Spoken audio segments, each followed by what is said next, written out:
Meditation करते हैं। अभी अपने मन को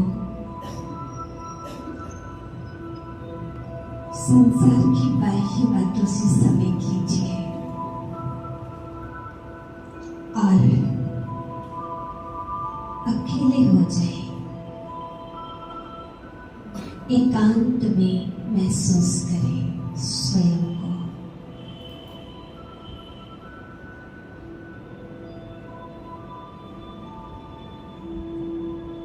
आरामदायक पोजीशन में बैठ जाए।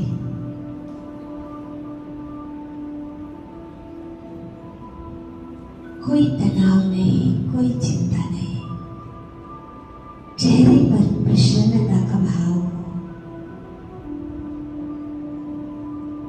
वर्तमान का एक एक पल को सफल कीजिए, प्रसन्नता के साथ, खुशी के साथ।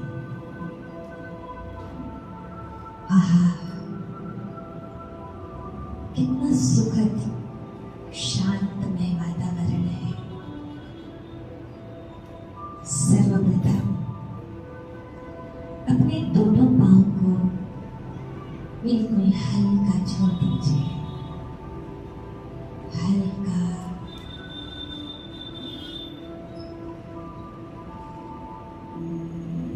और महसूस करें आपके दोनों पांव जड़ होते जा रहे हैं।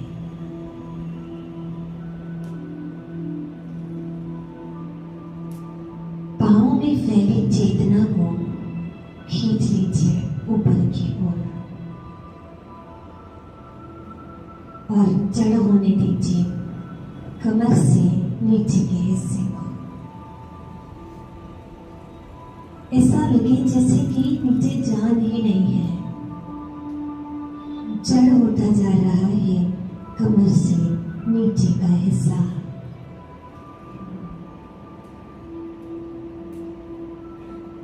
और अब कमर से लेकर गर्दन तक के हिस्से को पूरी तरह से हल्का छोड़ दीजिए और हल्का।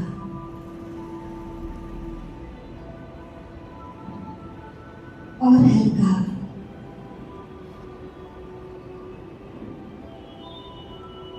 रिलैक्स। अपने शोल्डर्स को बिल्कुल हल्का, दोनों हाथों को ढीला छोड़ दीजिए।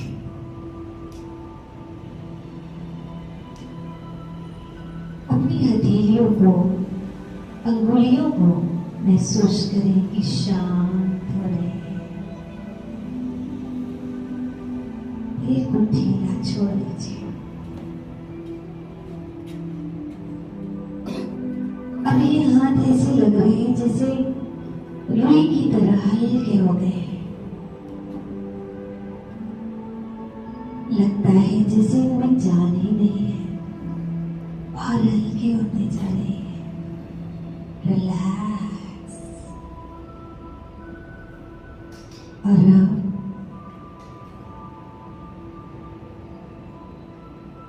मैं देख रही हूं मेरा शरीर स्टैच्यू बनता जा रहा है। अब गर्दन से ऊपर के हिस्से को पूरी तरह से हल्का छोड़ दीजिए। सक्रिय होने दीजिए अपने चेहरे के एक एक अंगों को, ब्रेन को, आंख, नाक, कान, मुख, सबको सक्रिय होने दीजिए, शांत होने दीजिए।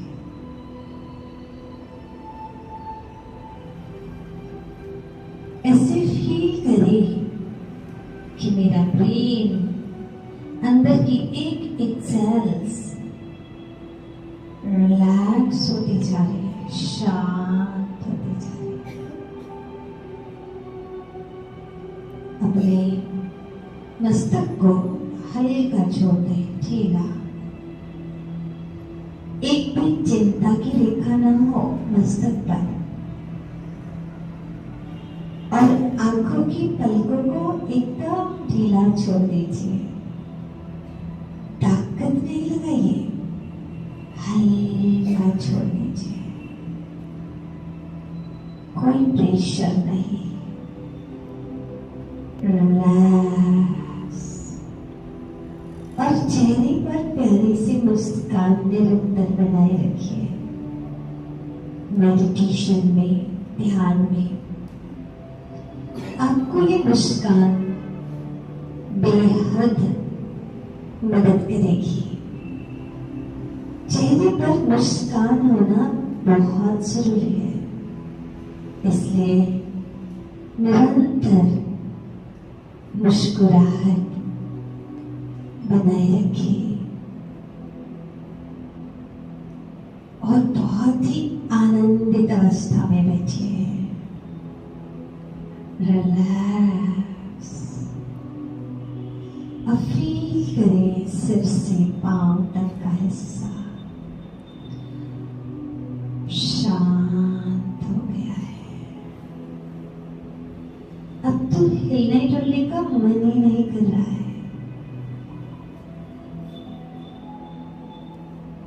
मूर्ति बन गया है मेरा पूरा शरीर, शांत हो गया है।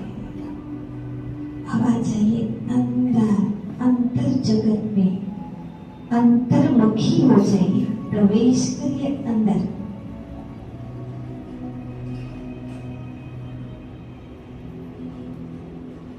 दोनों आंखों के बीच में जहां आप तिलक करते हैं वहां अंदर पहुंचिए और अंदर और रहिए। अब मैं पूरी तरह से आत्म केंद्रित, स्वयं पर केंद्रित हो चुकी हूँ। बाह्य जगत से मेरा ध्यान हट चुका है और मैं जहां तिलक करते हैं वहां अंदर केंद्रित हो चुकी हूँ। और मैं देख रही हूँ कि जैसे एक दिया जलता है, मिट्टी का दिया के ऊपर ज्योति जलती है। ध्यान से देखिए, मिट्टी के दिए के अंदर जलती ज्योति को। ऐसे ही मेरे इस ब्रेन के, मिट्टी के ब्रेन के अंदर, कि मेरा शरीर मिट्टी का है, पंच तत्वों का है। इसके अंदर बीचों बीच में, प्रकृति के बीच में एक दिव्य ज्योति जल रही है। सभी अपना ध्यान ज्योति में केंद्रित कीजिए। आज मेरे ब्रेन के अंदर ज्योति जल रही है। कितना सुकून फील हो रहा है। इस शरीर को मिट्टी का दिया बना लिया है मैंने, और इसके ऊपर बीचों बीच में ज्योति जल रही है। मैं ज्योति हूँ, प्रकाश का पुंज हूँ, प्रकाश का पुंज हूँ। जैसे दिए में ज्योति की लौ जलती है, सिर्फ ऐसे ही मैंने प्रकृति के बीच में अपने आप को स्पष्ट देख रही हूँ। जलती ज्योति, एनर्जी, आत्मा, रूह। मैं अपने असली तत्व को, वास्तविक स्वरूप को देख रही हूँ। मैं प्रकाश का पुंज हूँ। इसकी ज्योति बढ़ाने के लिए, इसमें शांति, प्रेम, आनंद सबसे भर देने के लिए मैं अपने आप को भगवान से जोड़ने जा रही हूँ। सभी पूरी तरह से स्थिर हो जाइए। हल्का छोड़िए शरीर को, कहीं ताकत नहीं लगाइए, कोई प्रेशर नहीं, कोई तनाव नहीं। ढीला छोड़ दीजिए पूरे शरीर को। मैं बेहद प्रसन्न हूँ, अपने आप से जुड़ चुकी हूँ। मैं स्वयं को ज्योति के रूप में देख रही हूँ। अब मैं परमात्मा से कनेक्ट होने जा रही हूँ। एहसास करें कि आपके सामने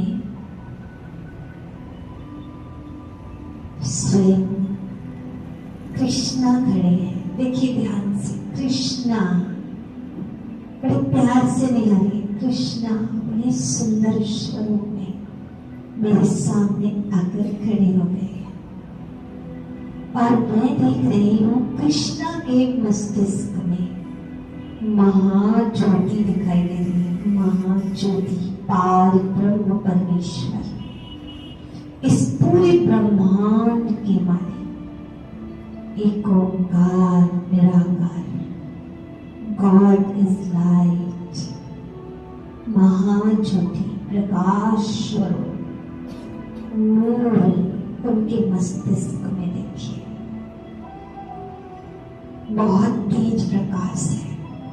मेरे मस्तक के अंदर ज्योति, उनके मस्तक में महाज्योति, और मेरा पूरा ध्यान महाज्योति पर है। बहुत तेज प्रकाश है और उनकी आंखों पर देख रही हूं, उनकी आंखों से, कृष्णा की आंखों से प्रकाश आ रहा है मेरे ऊपर, मेरी आंखों में समा रहा है। ध्यान से देखिए और फील करें, बातें करें भगवान से। हे भगवान, मुझे अपने जैसा बना दीजिए, आपकी निरोगी काया है।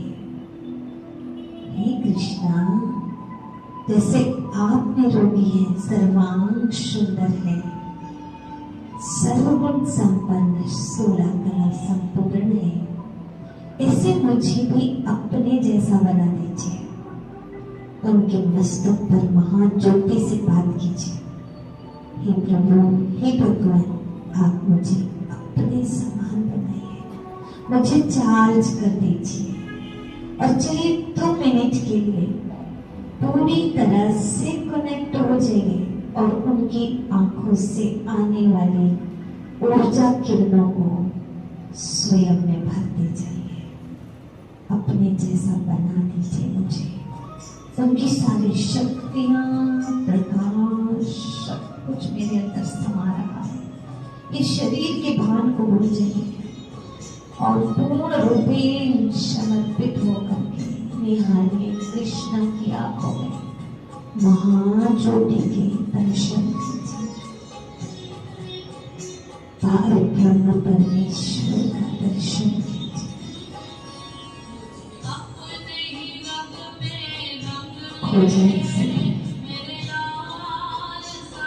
चेहरे पर मुस्कान है, मुस्कान,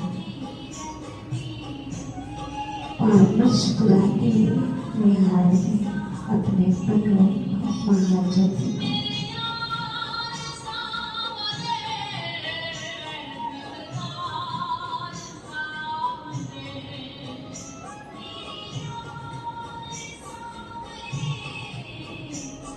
कनेक्ट हो जाइए अंदर से।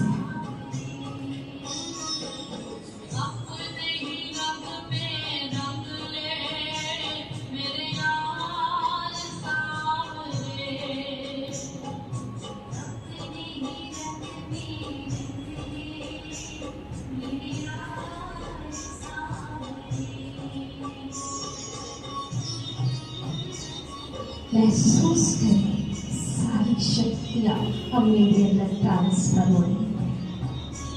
मेरा ब्रेन चार्ज हो रहा है। मेरे शरीर में जो भी दर्द है, तकलीफ है, बीमारी है, वो सब समाप्त हो रही है।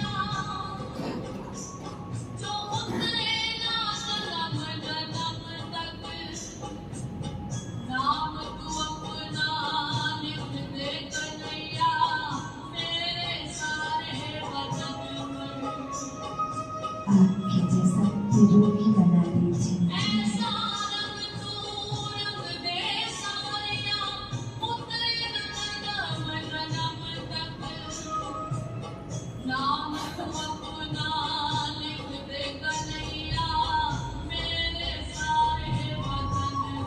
एक रस निहारी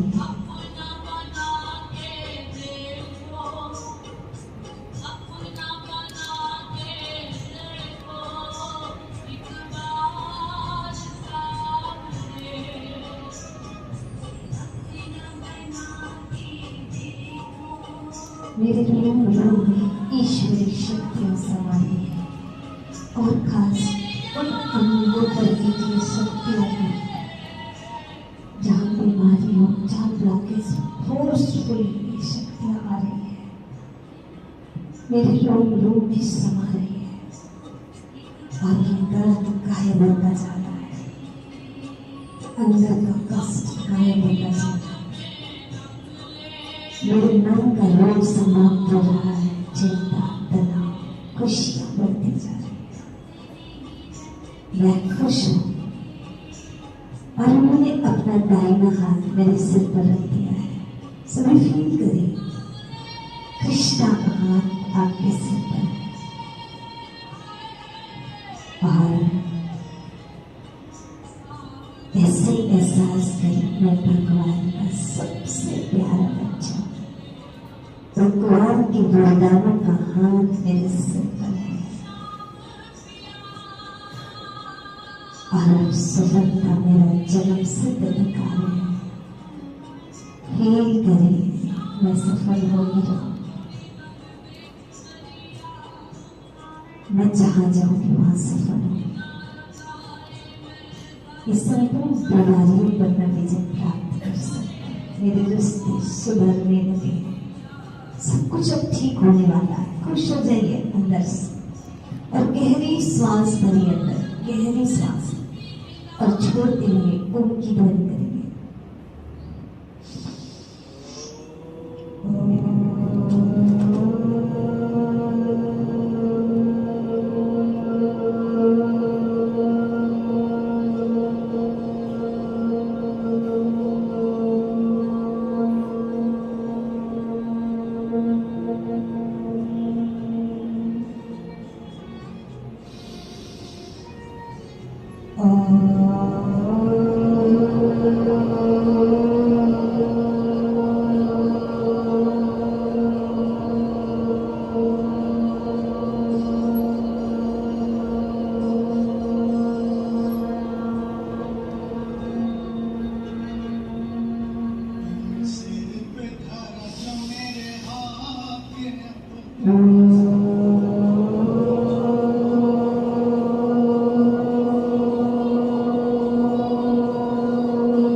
दोनों हथेली तरफ करते हुए अपने चेहरे पर लगाएंगे और स्वयं को एनर्जेटिक फील करेंगे, शक्तिशाली महसूस करेंगे।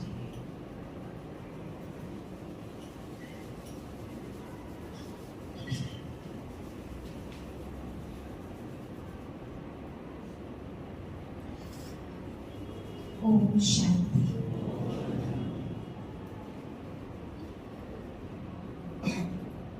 कल हमें सभी ने जाना खुशी या तनाव स्वयं करें चुनाव। आज मानो यदि खुश है या तनाव में है तो उसका मूल कारण है उसका चुनाव, वो क्या चुन रहा है।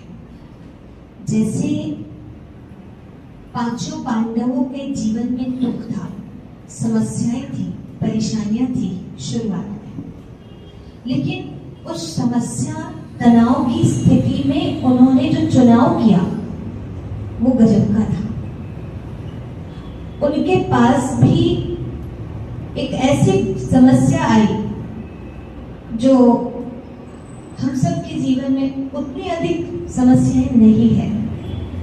न घर रहने के लिए घर है, न खाने के लिए अनाज है, न पैरों में पहनने के लिए जूते चप्पल है, कुछ भी नहीं था उनके पास में। जंगल में उन्हें निकाल दिया गया, वनवास में थे, राजाई घरानों में जन्मे और उन्हें जंगल जाना पड़ा। कितनी बड़ी समस्या है। लेकिन ऐसी कंडीशन में भी उन्होंने जो चुनाव किया, उनको कहा गया सेना चाहिए या भगवान नारायण चाहिए या नारायणी सेना। उन्होंने किसे चुना? नारायण को चुना, सेना को नहीं चुना। नारायण और नारायणी सेना का अर्थ है कि भगवान और भगवान के सिद्धांतों को चुनना, यानी भगवान को चुनना। और धन, वैभव, वस्तु, व्यक्ति, ये बाहरी चीजें जो दिखाई देती हैं उनको चुनना, उन पर निश्चय रखना, उन पर विश्वास करना कि यदि पिताजी से मुझे प्रॉपर्टी नहीं मिलेगी तो मेरा जीवन कैसे चलेगा, मेरा परिवार कैसे चलेगा। और बस इसी बात में, इसी बहस में लगे रहते हैं, इसी लड़ाई झगड़े में लगे रहते हैं। लेकिन उन्होंने कहा, उनके अंदर में ये था कि भगवान हमारे साथ है और हमारे श्रेष्ठ कर्म है, पुण्य कर्म है, तो गारंटी है कि हमें कभी दुख तकलीफ आ नहीं सकती। आगे वाला जो जीवन होगा वो सबसे बेहतर होगा, ये उन्हें पता, विश्वास था। तो इसी प्रकार से हम सभी लोगों ने कहानियां तो सुनी, लेकिन आज आवश्यकता है कहानी को प्रैक्टिकल करने की और विश्वास बढ़ाइए। कौन सा विश्वास? कि परमात्मा की याद या परमात्मा मेरे साथ है तो भगवान का संपूर्ण संसार है। संपूर्ण संसार भगवान का है। भगवान पूरी प्रकृति को, सारा संसार को, सारी कायनात को हमारे अनुसार जरूर चलाएंगे, हमें सफलता जरूर दिलवाएंगे। ये उनका निश्चित कर्म है। परंतु आवश्यकता है हम लोग जो है सिद्धांतों को साथ में लेकर के चले। कुछ भी नहीं है हमारे पास तो भी सब कुछ मिल सकता है, ये कहानियां बताती है। और ऐसा नहीं है कि ये ऐतिहासिक बातें हैं, ये तीनों कालों को जानते हुए मुनिवर वेदव्यास जी ने लिखा है कि पहले भी ऐसे हुआ था और आगे भी ऐसे होगा। और ये सत्य है, इन्होंने जो कुछ किया है वो सत्य है और उस आधार पर यदि आप चलेंगे तो भी वही आपके साथ होगा। इसे जानते हुए लिखा है, इसलिए स्वीकार कर लीजिए। मुझे परिवार से किसी प्रकार का सहयोग नहीं मिला, किसी व्यक्ति का सहयोग नहीं मिल रहा है, कोई बात नहीं। मैं महसूस करूं भगवान मेरे साथ है, उनका हाथ मेरे सिर पर है, सफलता मेरा जन्म सिद्ध अधिकार है। मैं जिस क्षेत्र में जाऊंगी, मैं जहां कदम रख दूं, सफलता वहां मेरे साथ है, क्योंकि मेरे कर्म महान है, श्रेष्ठ है। इस बात का मुझे ध्यान रखना है। आज हम सभी के जीवन में जो समस्याएं हैं उसका मूल कारण है कि भगवान को हम साथी नहीं बना रहे हैं। एक बात। दूसरी बात ये कि हम सामने वालों को कुछ गलत करता देखते हैं तो हमें लगता है कि ये इतना कुछ कर रहे हैं, हम कहां तक सत्य सिद्धांतों पर चलते रहें, और उनकी वजह से हम अपने सिद्धांतों को तोड़ने लग जाते हैं। तो आज आवश्यकता है भगवान ने जो सिस्टम बनाया है उस सिस्टम पर चलने की। तो क्या है, कौन सी गलतियां हो रही हैं हमसे, हम उन बातों पर विशेष अटेंशन देंगे। आप सबको पता होगा आयुर्वेद का एक सिद्धांत है, पाँव गरम, पेट नरम और सिर ठंडा, उसके घर में डॉक्टर आए तो मार दो डंडा। समझ गए? डॉक्टर की जरूरत किसको पड़ रही है? जिस सिद्धांत से उल्टे चल रहे हैं। होना चाहिए पाँव गरम, पेट नरम और सिर ठंडा, लेकिन हो क्या रहा है? पाँव ठंडे, पेट कड़क और सिर गरम। डॉक्टर आते हैं, बीमार हो या नहीं कैसे पता कर? सबसे पहले आप शुगर देखते हैं, हार्ट बीट देखते हैं हमारी, ये सब चेक करते हैं। क्यों चेक करते हैं? इससे वो समझ जाते हैं कि अंदर ठीक नहीं है। क्या यहाँ अगर गर्म है तो गड़बड़ है, हार्ट बीट तेज चल रही है तो गड़बड़ है। अब ये सब क्यों होता है, इस पर चिंतन करिए। सिर गर्म किसका रहता है, क्यों हो जाता है, कब हो जाता है? सिर तो सबके पास है और लंबे टाइम से है, लंबे टाइम से क्या जीवन भर है, और हम उसमें देख रहे हैं, समझ रहे हैं कि ये गर्म कब होता है, पाँव ठंडे कब पड़ते हैं, ये गर्म क्यों कब होता है। तो इसको थोड़ा समझ लेते हैं हम, उससे समझ में आ जाएगा कि गलतियां तो मेरी खुद की है और दोष मैं दूसरे को देती हूँ। अगर जीतना है, आगे बढ़ना है, तो जीत की बुनियाद क्या है? सही शुरुआत। सही शुरुआत ही नहीं हो रही है तो जीत नहीं मिल रही, विजयी नहीं बन रहे हैं। पांडव विजयी बने, श्री राम विजयी बने, समस्या तो हमसे ज्यादा है उनके जीवन में, पर विजयी हो गए क्योंकि उन्होंने शुरुआत सही की, हर कर्म सही शुरू किया। तो हम लोग जो है ये चेक करें कि मेरी शुरुआत कैसी है, मैं कोई भी कार्य कर रही हूँ तो वो कैसे कर रही हूँ, उसका परिणाम ठीक होगा कि नहीं होगा, वो समझ के कर रही हूँ कि नहीं। तो देखिए, विचारों का प्रभाव हमारे शरीर पर पड़ता है। कल भी हमने इस पर चर्चा किया, विचारों का प्रभाव शरीर पर पड़ता है। जैसे अभी सभी की हार्ट बीट ठीक है, ठीक चल रही, लेकिन अभी अचानक फोन आ जाए, क्या घर से फोन आ जाए, अरे कहाँ हो, घर में ये घटना घट गई, कहाँ हो, कोई ऐसी बात जो आप सुनना पसंद नहीं करेंगे, वो बात अगर सुनने मिल गई तो क्या होगा? अभी धड़कन बढ़ जाएगी, श्वास की गति बढ़ जाएगी। तो अभी अभी आपका शरीर बिल्कुल ठीक था, लेकिन अभी अभी ये धड़कन क्यों बढ़ गई, बीपी क्यों बढ़ गया,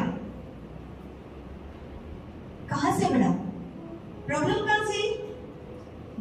पहले बात आई मन में और उसका प्रभाव पड़ा तन में।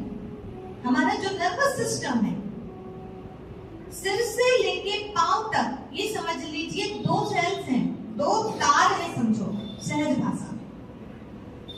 एक सिंपैथेटिक नर्वस सिस्टम, एक पैरासिम्पैथेटिक नर्वस सिस्टम, ये 2 तार है, समझ लो ऊपर से नीचे तक। सिंपैथेटिक नर्वस सिस्टम जो है, जैसे ही हमने कोई ऐसी बात सुने जिससे घबराहट हो गई, डर गए, अपनों की डेथ हो गई, अपने को कोई बड़ी बीमारी हो गई, अपनों ने धोखा दे दिया, कोई ऐसी बात हो गई, तो उस समय ये जो सिंपैथेटिक नर्वस सिस्टम है, यानी एक तार जो है सिर से पांव तक, वो पूरी तरह से हिल जाता है और उसका कनेक्शन हार्ट से भी है, श्वसन तंत्र से है, पाचन तंत्र से है, हमारे 8 ऑर्गन सिस्टम के साथ उसका कनेक्शन है। और जैसे ही सिंपैथेटिक नर्वस सिस्टम हिला, उसकी गति फास्ट हुई, वैसे ही सभी अंग डिस्टर्ब हो जाते हैं।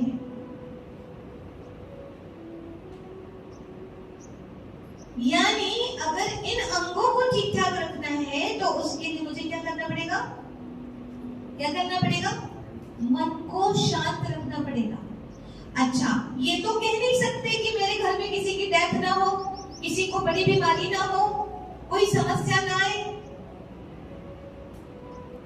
क्योंकि बहुत पुण्य आत्मा तो मैं हूं नहीं, और मेरे घर वाले, आप चलो हो भी, घर वाले तो नहीं है, सब लोग तो नहीं है, रिलेटिव्स तो नहीं है, तो फिर वहां तो घटनाएं घटेंगी ही, और मैं उनसे कनेक्ट हूं अंदर से, तो समस्याएं तो आएंगी और मुझे परेशान करेगी। इसीलिए मुझे क्या करना है, ये जब तक जिंदगी है इसमें एक मेहनत करनी है, मुझे बहुत ज्यादा किसी से अटैचमेंट नहीं रखना, क्योंकि जिनसे अटैचमेंट होगा, जैसे अभी मैं बोलूं अमेरिका में भूकंप आ गया, बहुत बड़ा भूकंप, तो आपको, मुझे नहीं लगता कि बहुत ज्यादा घबराहट हो, लेकिन वहां पर आपका बच्चा रहता है, और फिर बताओ वहां बहुत जोरों से भूकंप आया है, हालात खराब है, तो आपका बीपी बढ़ जाएगा, बढ़ेगा नहीं बढ़ेगा? क्यों? इससे सिद्ध होता है संसार में कुछ भी हो आपको फर्क नहीं पड़ता, पर मेरे वाले को कुछ हुआ तो आपको फर्क जरूर पड़ेगा। यानी पहला काम है मुझे अटैचमेंट कम करनी। रामायण कहती है मोह सकल व्याधि कर मूला, सारी व्याधि, सारी समस्याओं की जड़ अगर कोई है तो वो मोह है, अटैचमेंट है। इसलिए इस मोह रूपी अंधकार को निकालिए, ज्ञान का प्रकाश रोज रोज ऐसे भरना होगा अंदर में, मन में, तब जाकर के ये धीरे धीरे अटैचमेंट हमारा कम होता जाएगा। आप सबके साथ रहिए, प्यार से रहिए, रिश्ते निभाइए, कर्तव्य निभाइए, लेकिन एक बात ध्यान रखिए, बहुत ज्यादा अटैचमेंट रखेंगे तो आप जिंदगी भर कभी सुखी नहीं रह पाएंगे, चाहे वो व्यक्ति से हो, चाहे वो वस्तु से हो। तो जीना सबके साथ है, रहना सबके साथ है, करना सब कुछ है, परंतु ना जग त्यागो ना हरि भूलो, रहो ऐसे जिंदगानी में जैसे कमल रहता है पानी में, ऐसी जिंदगी बनानी पड़ेगी। और उसके लिए बैलेंस बनाना पड़ेगा कि जितना आप संसार में रहते हो उतना ही अध्यात्म से जुड़िए। अध्यात्म मतलब आत्म जगत से, आत्मा से, और आत्मा के संबंधी परमात्मा से जुड़िए, जो आपका परमानेंट संबंधी है, जिसके पास से आप आए हैं और जिसके पास आपको जाना है, उससे आपको जुड़ना ही पड़ेगा। उनसे अटैचमेंट बढ़ता जाएगा तो ऑटोमेटिक इनके साथ कैसे जीना है वो आप सीखते जाएंगे। छोड़ना किसी को नहीं है, ये यही सिखाता है आध्यात्म। जहां हो वहीं रहो, कीचड़ में रहो, लेकिन अलिप्त रहो, ठीक है ना? बहुत सारी बातें समझनी पड़ेगी। सार में अगर मैं बोलूं तो वो ये है कि आप अध्यात्म से जुड़ जाइए, बस इससे ही जीवन जीने की कला आएगी। और फिर इस सत्य को पहचानिए, मैं कौन हूं, मैं इस परिवार में किस लिए आई हूं, मेरा कार्मिक अकाउंट है इनके साथ, इसलिए मैं इनके साथ हूं। पिछली बार भी ऐसे ही परिवार में थी, उस पूरे परिवार को छोड़कर मैं आ चुकी हूं, अब इस परिवार में आई हूं, अब इस परिवार को भी मुझे छोड़ना पड़ेगा। और फिर मेरा दूसरा परिवार बनने वाला है। ऐसे मैंने कई परिवार छोड़ चुके हैं, कई परिवार बना चुके हैं, और ये चलता ही रहता है, और इसीलिए मुझे इसे स्वीकार करना ही पड़ेगा, इस सत्य को स्वीकार करना ही पड़ेगा। समझ में? अब पैर गरम, पेट नरम, सिर ठंडा करना है यदि, तो आपको हलचल में आना बंद करना होगा। हलचल में नहीं आओ। कोई भी बात, कोई भी घटना सुनते हो, देखते हो, तो उस समय स्टेबल रहना चाहिए, मन स्थित प्रज्ञ रहना चाहिए। श्रीमद् भगवद गीता हमें सिखाती है, दुखेश्वर विघ्न मनाः सुखेषु विनत स्पृह वितराग भय क्रोध स्थित धीर मनि उच्यते। स्थित प्रज्ञ किसको कहते हैं? जो दुख की घड़ी में दुखी न हो और खुशी की घड़ी में बहुत ज्यादा खुशी में फूले नहीं समा रहा हो, ऐसा ना। दोनों में वो जानता है कि यदि मैं कोई पद पर आसीन होती हूँ, मुझे पता है 5 साल के लिए ये पद है, अब 5 साल के बाद मुझे इस सीट से उठना पड़ेगा, किसी और को बिठाना पड़ेगा। तो बैठते समय ये ध्यान रहे कि ये परमानेंट नहीं है। ये दिन भी गुजर जाएंगे, दुख के दिन भी आएंगे, ये भी गुजर जाएंगे, सुख के दिन भी आएंगे, ये भी गुजर जाएंगे। मुझे किसी भी चीज को पकड़ के नहीं बैठना है, नहीं तो फिर रोने की आदत बन जाएगी। जिस दिन वो चीज छूटेगी उस दिन रोना पड़ेगा। जिस दिन शादी हो रही है ठीक है, खुशी की बात है, लेकिन इतना ध्यान रहे कि जिसको मैं अपना बना रही हूं एक दिन इसे छोड़ना भी पड़ेगा, ये छूटने वाला भी है। मतलब हर चीज को आप एंजॉय करिए, हर पल को एंजॉय करिए, परंतु उसमें लिप्त मत होइए। इतना ध्यान रखिए कि ये पल हमेशा नहीं रहेगा। ये ध्यान रख करके यदि आप चलोगे तो आपको तकलीफें नहीं आएंगी। ठीक है, तो चलिए स्थित प्रज्ञ बनिए। स्थित प्रज्ञ बनने के लिए एक बात ध्यान रखिए, इस संसार में मैं जैसा चाहती हूं वैसा नहीं होगा। क्यों? क्योंकि मैं भी दूसरों के अनुसार नहीं चलती, तो मेरे अनुसार दूसरा कहां से चलेगा? मैं तो अपने घर वालों की बात नहीं मानती हूं, तो मेरे घर वाले मेरी बात कैसे मान सकते हैं? दूसरे मेरी बात कैसे मान सकते हैं?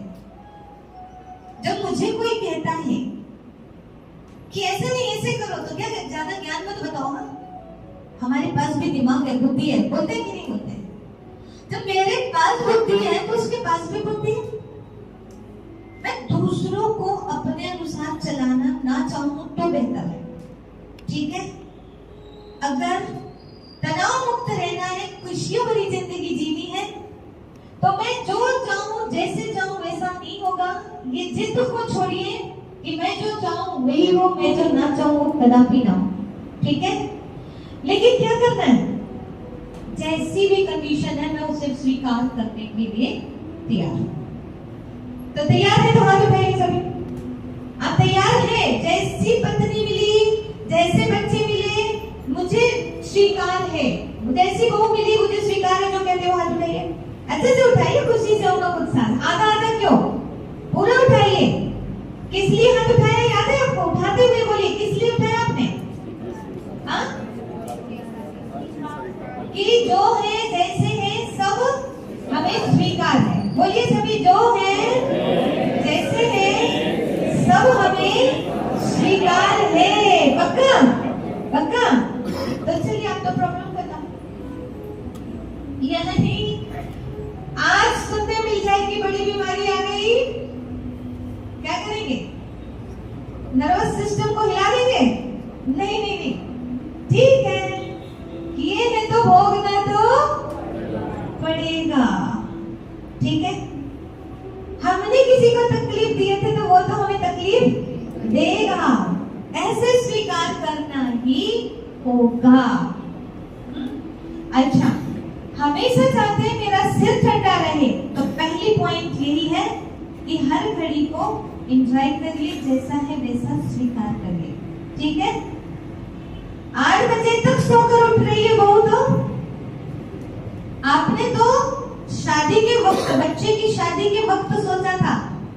हमसे भी कई लोग कहते हैं, दीदी मेरे बच्चे की शादी बस हो जाए, बहू बस आ जाए, फिर तो देखना दोनों टाइम आपके आश्रम पे रहेंगे, ऐसे बोलते हैं, है ना? अब शादी होने के बाद हमें पता चल रहा है कि और डिस्टर्ब। अब अंदर में क्या सोचते हैं? मैंने कितनी उम्मीद लेके बैठी थी कि शादी होकर आएगी, बहू आएगी तो मेरे ये काम करेगी, मैं सुबह सुबह सत्संग करने जाऊंगी, और मैं सत्संग से आ भी जाती हूँ तो इसका उत्तर नहीं होता है ना? तो आप शादी करते टाइम, अभी कई लोगों के बच्चों की शादी नहीं हुई है, पहले ही से प्लान बना लीजिए, पहले से ही ये प्लान रद्द कर दीजिए। कौन सा? कि मेरी बहू आए, मुझे हेल्प करे, ऐसे भाव ही खत्म कर दीजिए। क्योंकि आज के जमाने में आप अपनी बेटी के सोच को देखिए, उसकी सोच कैसी है? वो कहती है कि मैं तो शादी हुई और अलग चली जाऊंगी अपने पति के साथ, मैं किसी की सेवा करने वाली नहीं हूँ। शादी करते ही वक्त कितने भाई हैं पहले पूछते हैं, एक वाले से शादी करना पसंद करेंगे। समझ में आ रहा है? तो बस आपके भी अगर 2 बेटे भी 3 भी है तो सोच लीजिए वो पहले से क्या प्लानिंग करके आ रही है। जैसे जैसे आपकी बेटी की प्लानिंग है वैसे वैसे किसी और की बेटी की भी प्लानिंग है। इसलिए सावधान, किसी से उम्मीद मत रखिए, कोई एक्सपेक्टेशन नहीं होनी चाहिए, ठीक है? तब ये जिंदगी आसान होगी। कर दो शादी, फिर वो जैसे रहना है जैसे करना है करें। अच्छा, अब क्या होता है, जैसे हमारे विचारों की स्पीड बढ़ी ऐसी परिस्थिति में तो हमारा बीपी बढ़ा, श्वास की गति बढ़ी, और उस समय क्या होता है, देखिए हमारे 8 आर्गन सिस्टम है। एक हमारा नर्वस सिस्टम, ठीक है, दूसरा श्वसन तंत्र, और तीसरा ये 5 सेंस ऑर्गन्स, हमारी 5 ज्ञानेंद्रियां, रोग प्रतिरोधक क्षमता, और हमारा रक्त परिसंचरण तंत्र, हृदय जिसको कहते हैं, और हमारा श्वसन तंत्र, फिर हमारा डाइजेस्टिव सिस्टम है, पाचन तंत्र, और एक हार्मोनल सिस्टम होता है अंदर जो दिखाई नहीं देता है, वो भी एक अंग है, और हड्डियां और मांसपेशियां, बोन्स एंड मसल्स, और लास्ट है उत्सर्जन तंत्र। ये हमारे 8 आर्गन सिस्टम, इनका कनेक्शन इस आत्मा से है। अब ये जैसे जैसे चलता है अंदर में, विचारों में जो कुछ भी होता है उसका प्रभाव इन अंगों पर पड़ता है। इसलिए आवश्यकता है, जैसे कल भी बात कर रहे थे कि मेरे पेट में दर्द क्यों रहता है, पेट में तकलीफ क्यों बनी रहती है, उसका मूल कारण क्या है उसे समझिए। सभी अंगों की बात करेंगे तो भी लंबा टाइम लग जाएगा, लेकिन खास बात हम करते हैं उसे समझिए कि जैसे ही विचारों की स्पीड बढ़ती है वैसे ही होता यह है कि हमारे शरीर में खास 3 मशीनें हैं, बड़ी बड़ी। कौन सी 3 मशीनें हैं? एक, सोचने विचारने में बहुत एनर्जी लगती है तो इस मशीन में सबसे ज्यादा एनर्जी खपत हो रही है। दूसरा, हमारा हार्ट ये निरंतर चल रहा है, और तीसरा हमारा डाइजेस्टिव सिस्टम, हम खाते रहते उसे पचाना पड़ता है। ये बड़ी बड़ी मशीनें खास 3 है। अब देखिए, जैसे ही हमारे विचारों की स्पीड बढ़े, दिन रात सोचते रहते हैं, कौन सोचता है ज्यादा? ऐसे लोग ज्यादा सोचते हैं जिसके घर में कोई ना कोई एक कोई मंथरा टाइप से कोई है, मतलब जो मैं नहीं चाहती वही करने वाले अगर कोई है, परेशान करने वाले कोई है, तो उनकी जो विचारों की स्पीड है वो हमेशा तेज ही रहती है, वो तनाव में रहते हैं, ये नसें खिंची लगती है, सिर खिंचा सा लगता है। ऐसा क्यों होता है? क्योंकि मुझे जो पसंद नहीं वही सामने वाला करता है, और उन्हें 24 घंटे में देखती रहती हूँ तो पूरे टाइम डिस्टर्ब रहता है, ठीक है? तो ऐसे लोगों की ये मशीन बहुत ज्यादा चलती है, ठीक है? अब क्या हो रहा है, देखिए यहाँ जो इलेक्ट्रिसिटी फैली हुई है, एक ही कनेक्शन से फैन भी चल रहे हैं, लाइट भी चल रही है, माइक भी चल रहा है, सब कुछ चल रहा है। अब इसी कनेक्शन से एक मोटर चालू कर दे पानी की, ठीक है,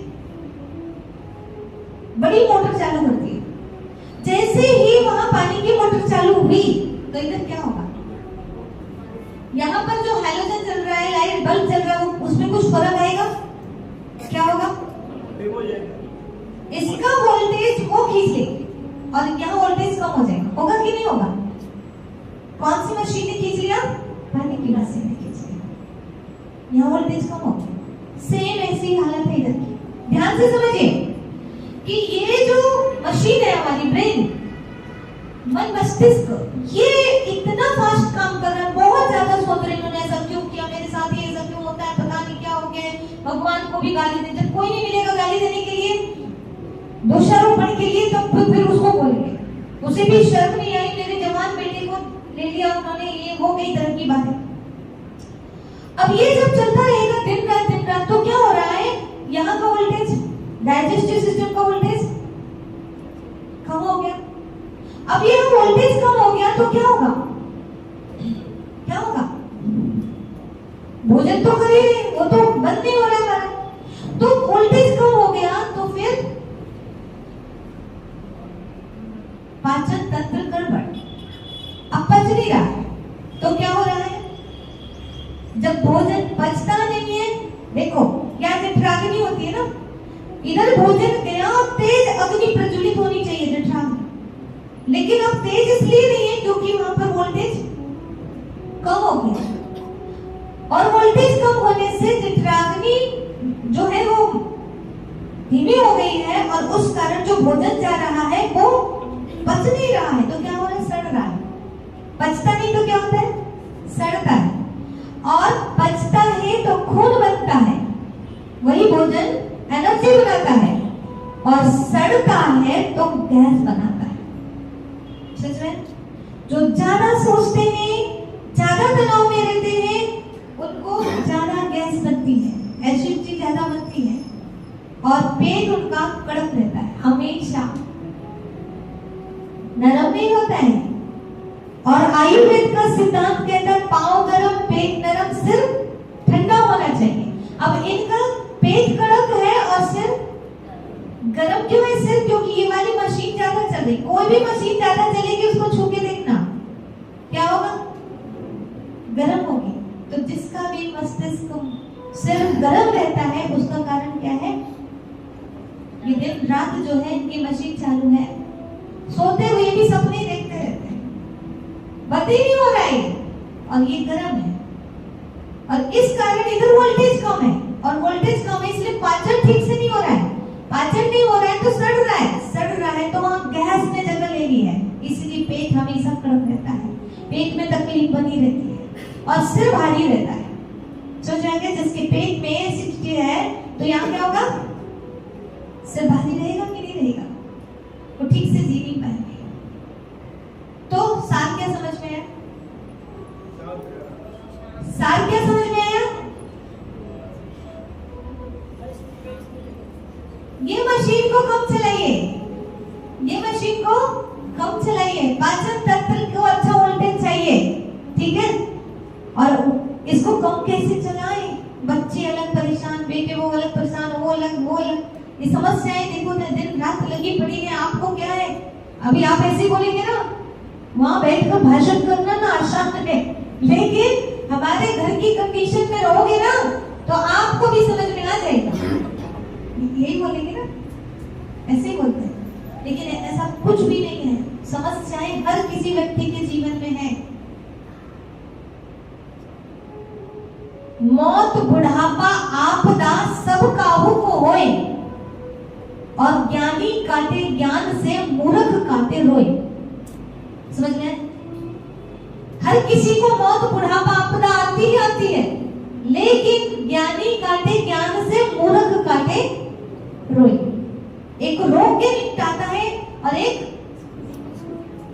ज्ञान से निपटाता है। हमें कैसे निपटाता है, क्या रोते धोते रहते। एक बात आपको बताओ, जब भी आप अपनी बहू की बताओ, किसी की बताओ ना, उस बताने के पहले ये बात समझ जाना कि आपको रिश्ते नाते जो मिले हैं वो आपके पिछले व्यवहार से मिले हैं कि नहीं, बोलो, मिले हैं कि नहीं, मिले ना, पिछले व्यवहार से मिले ना। तो आप बहू के बारे में बताकर या बेटे के बारे में बताकर या देवरानी जेठानी के बारे में बताकर आप क्या सिद्ध करना चाहते हैं मुझे, कि दीदी मेरा पिछले जन्म का व्यवहार बहुत खराब था, यही बताना चाह रहे हैं ना। तो धोखे से भी मत बताना किसी को, नहीं तो समझ जाएंगे। क्या समझे, क्या समझे, किसी को बताओगे तो दुनिया समझदार है, आजकल कोटेशन पढ़ के जान चुके हैं कि जैसा कर्म करेगा वैसा फल देगा भगवान, ये है गीता का ज्ञान। समझ रहे हैं, तो इसलिए मत बताओ अपनी प्रॉब्लम किसी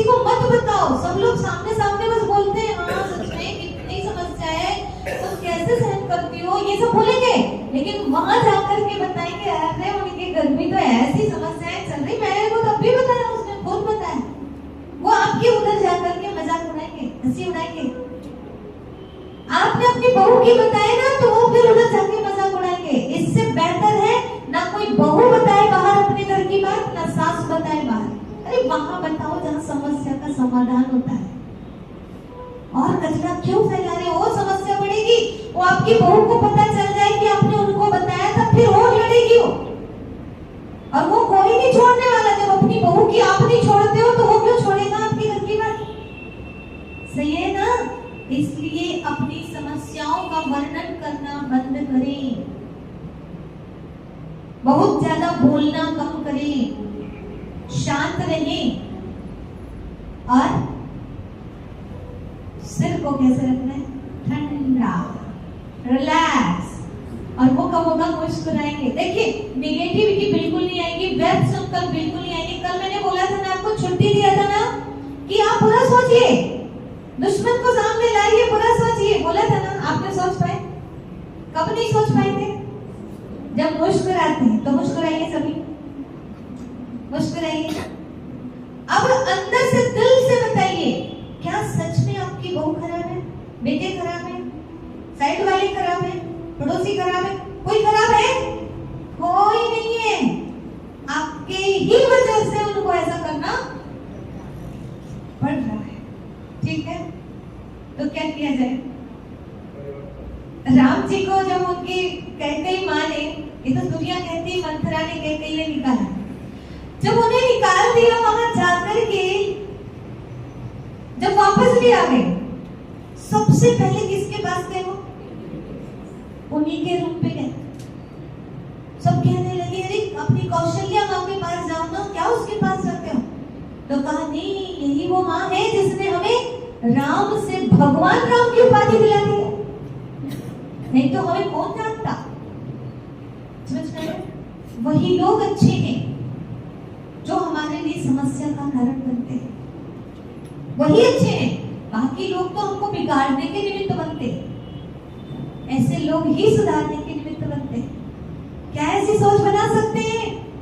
यही तो रामायण कहती है।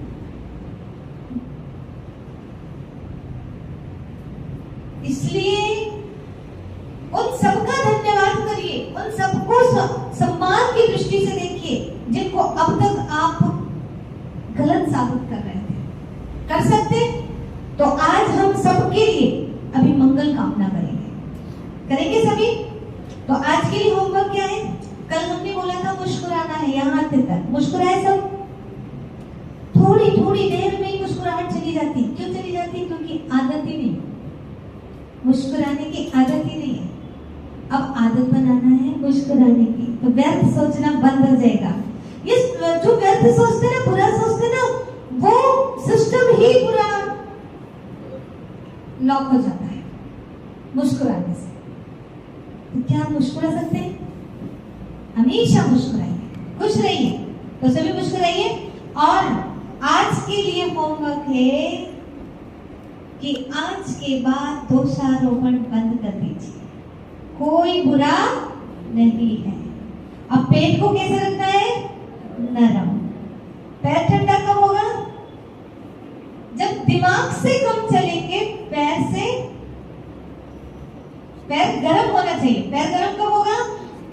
और सिर ठंडा कब होगा? जब सिर से कम चलेंगे, पांव से ज्यादा चलेंगे। अभी क्या हो रहा है? दिमाग से ज्यादा चल रहे हैं और पांव से कम।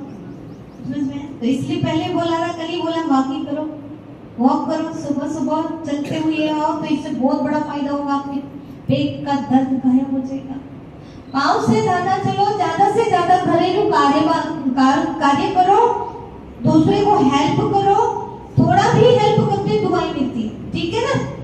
और मददगार बनो एक दूसरे के। दुआ लो, दुआ कमाओ। पैसा तो कमाओ, पर साथ साथ दुआ कमाओ। वो आपको मुसीबतों के समय काम आएगी ये चीजें। और खुश रहो और उन सबकी बड़ाई करो, महिमा करो जिनकी अभी तक बार बार बुराई करते हो। वहां से पॉजिटिव एनर्जी आना शुरू हो जाएगी। ठीक है? कैसे करना उस पर हम कल चर्चा करेंगे। तो आज एक सिद्धांत को याद रखना, पाँव गरम, पेट नरम, सिर ठंडा। उसके घर में डॉक्टर आए तो मारो डंडा। डॉक्टर की जरूरत नहीं है, बस इतना सा तो करना है, आप स्वयं डॉक्टर बन जाए, ठीक है ना। तो आइए अब हम सभी थोड़ा देर ध्यान करते हैं और मंगल कामना करेंगे उन सब के लिए जिन जिन लोगों से हमने बचपन से लेकर अब तक मदद ली है, सहयोग लिया है, जिनकी वजह से आज मेरी जिंदगी अच्छी बन पाई है। अब आप दूसरों को दोष मत दीजिए। इधर कोई भी घटना घट रही है, वो सारी घटनाएं घटती रहेंगी, ये कम होने वाली नहीं है। मुझे सिर्फ यहाँ पर चेंज करना है, स्थिर प्रज्ञ बनना है, हलचल में नहीं आना है। नर्वस सिस्टम जो है मेरा, उसे हलचल में नहीं लाना है। बीपी नॉर्मल रखना है, सांस की गति नॉर्मल रखनी है। तो रिलैक्स होके बैठिए, चेहरे पर प्यारी सी मुस्कान ले आइए और आनंदित होकर बैठिए। कोई बुरा नहीं है, कोई दुश्मन नहीं है मेरा, बस मुझे औरों की खातिर अपने नर्वस सिस्टम को डिस्टर्ब नहीं करना है। आज मुझे बोध हो गया,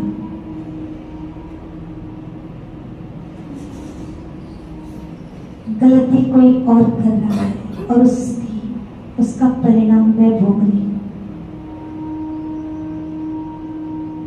अब चाहे कुछ भी हो जाए, मुझे शांत रहना है,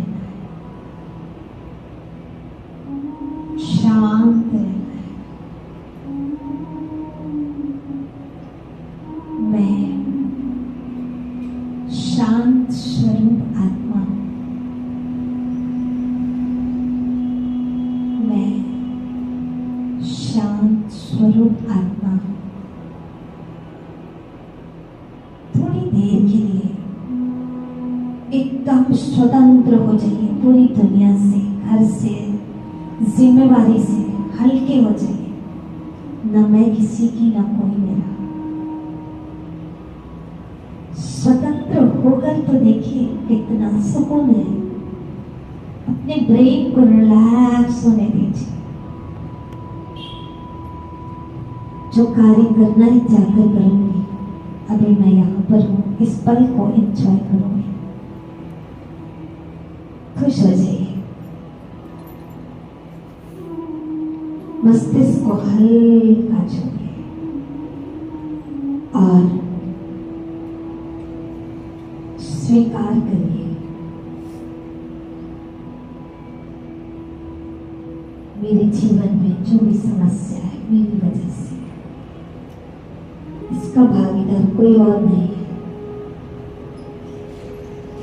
जैसे ही ये विचार आपके मन में आ रहे हैं, आपका मन शांत हो रहा है, शांत हो रहा है।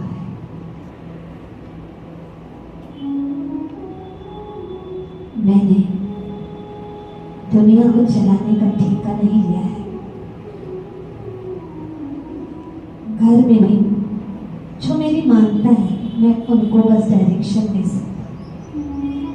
जो नहीं मानते हैं, मनमाना आचरण करने दीजिए। जो करेगा सो भरेगा। मैं सबसे डिटैच हूं और सबके लिए शुभ संकल्प करिए। जन्मदात्री माता पिता, गुरुजन, शिक्षकगण, प्रकृति एक एक के लिए मंगल कामना करते हैं। आइए शुभ संकल्प प्रवाहित करिए अपने ब्रेन से। सबका भला, सब सुखी रहे।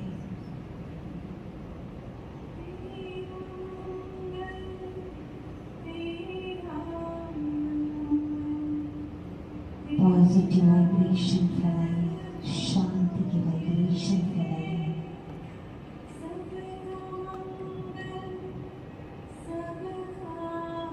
कोई बुरा नहीं है,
सुखी हो।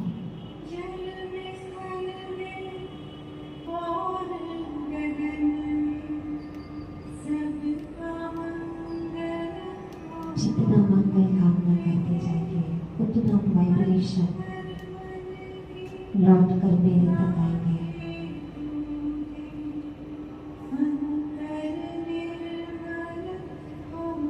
जो देंगे वही लौट कर आएगा।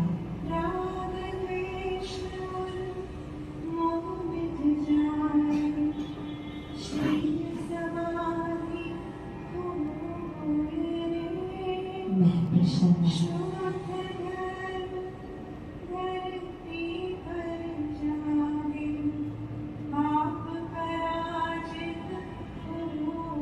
शुभ वाइब्रेशन फैलाइए, खुशी की वाइब्रेशन।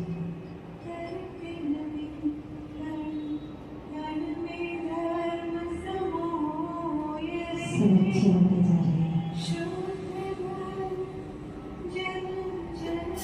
सबके अंदर धार्मिकता आ रही है।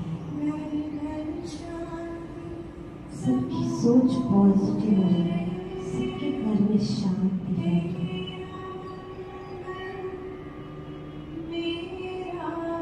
अभी इस मन को शांत होना चाहिए और दिन रात अपने मन से पॉजिटिव वाइब्रेशंस फैलाते रहिए। सबके कल्याण की कामना कीजिए। आपका कल्याण ऑटोमेटिक होने लगेगा। यही तरीका है खुशियों से भरी जिंदगी जीने का। ओम शांति शांति शांति।